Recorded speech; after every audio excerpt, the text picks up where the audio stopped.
Hello lovies! Welcome to another Sims 4 building time lapse. Today I'm going to be building a tiny European-inspired garden home.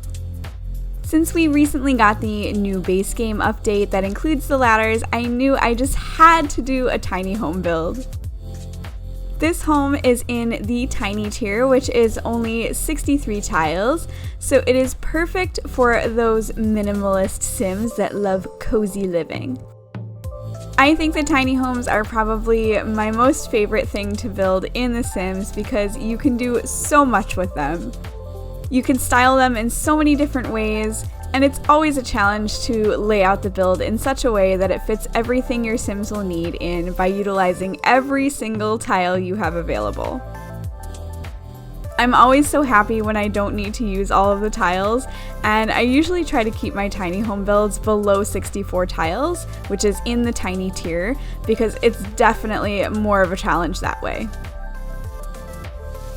After I was finished building this little garden home, I ended up placing it in one of the right corner lots of Brindleton Bay, which is the world that comes in the Cats and Dogs expansion pack. I think that those lots provide a really nice wooded backdrop and complement the charm of this little garden home quite nicely.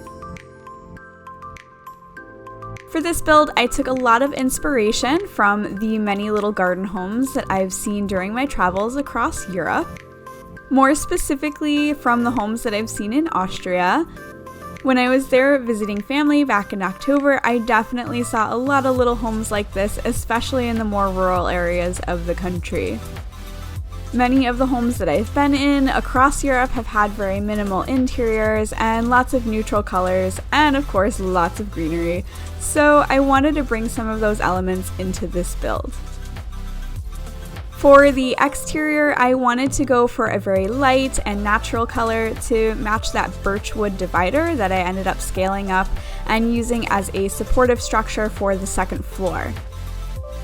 I ended up going with a light wood paneling that comes in the Island Living pack for the exterior wallpaper, and I contrasted that with the brown brick wallpaper that comes in the Fitness Stuff pack to add some warmth to the exterior of the build.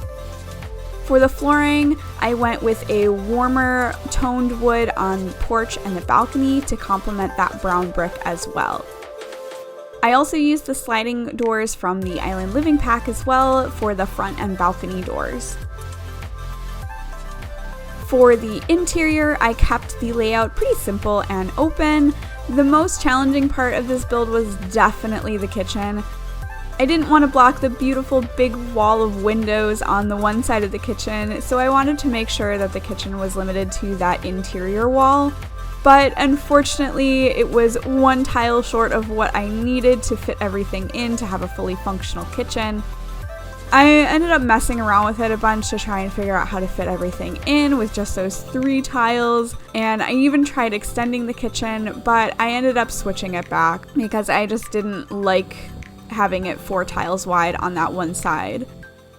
Eventually, I realized that if I just added a wall on the other side of the kitchen, I would be able to add those counters along the other side of the room as well.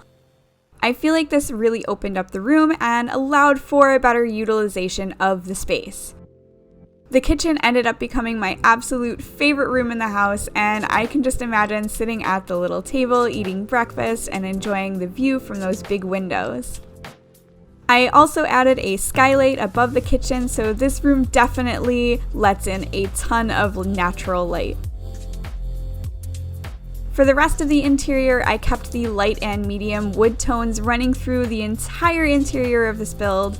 I knew I wanted to use that chevron wood paneling wallpaper from the Bowling Night pack as accent walls, but I couldn't decide which shade to go with. So when I put them next to each other to see which one I liked better, I ended up liking them both together so much that I ended up striping them through the entire interior of the house. I really like how the accent walls turned out, and I think that the two-tone wood creates a lot of interest in the minimal color scheme of this build. I decorated the interior with a lot of those bird portraits from the Hidden Objects menu To get these items, all you will need to do is hit Ctrl-Shift-C to open the command box, and then you want to type in bb.showhiddenobjects. Once you've done that, you can type the word feather into the search bar and you'll be able to find them. For the landscaping, I didn't really have much of a plan. I just kind of went through the debug menu and started pulling random plants and flowers and sticking them all over the lot. I wanted it to just be a mix of various flowers and bushes, and I wanted it to have a bit of a wild vibe rather than looking like a clean-cut suburban garden. I wanted it to be a bit messy and unkept because, to be honest, I love wildflowers and overgrown lawns.